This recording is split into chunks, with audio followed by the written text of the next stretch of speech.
যি নিউজ বাজিছে তাৰ 10% সঁচা নহয় আৰু মই ইমান দিনে একো মাত মাতিব পৰা নাই কাৰণ ইমান হেৰেছমেণ্ট ইমান মেণ্টেল হেৰেছমেণ্ট যোনটো কেতিয়াও মই ভবাই নাছিলোঁ হ'ব বুলি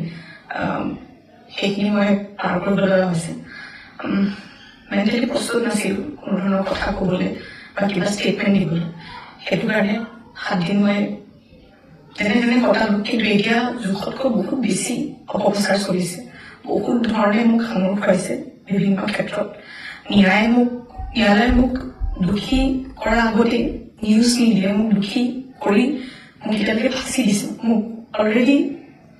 মই দোষী বুলি কথা কৈছে আৰু বহুত ধৰণৰ নিউজ বিভিন্ন ধৰণৰ নিউজ য'ত মোৰ কেছটোৱে ট্ৰেডিঙৰ ওপৰত আছে কিন্তু এতিয়া কেছটো অকল মোৰ ওপৰত হৈ গ'ল আজি ফাইনেলি বহুত দিনৰ পিছত সাহস কৰি মই চাৰেণ্ডাৰ কৰিব ওলাইছোঁ মই ফুল কোঅপাৰেট কৰিম পুলিচৰ লগত ইমান দিনে কৰিব পৰা নাছিলোঁ মই পলাই ক'তো থকা নাই মই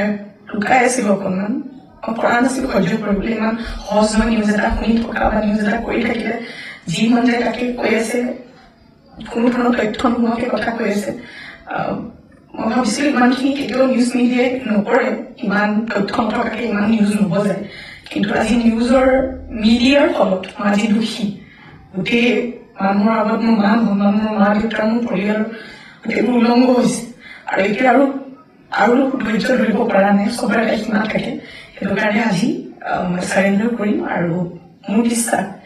যে তথ্য চাই ন্যায়ালয়ে ডিচিশ্যন ল'ব আৰু মিডিয়াৰ নিউজ চাই নহয়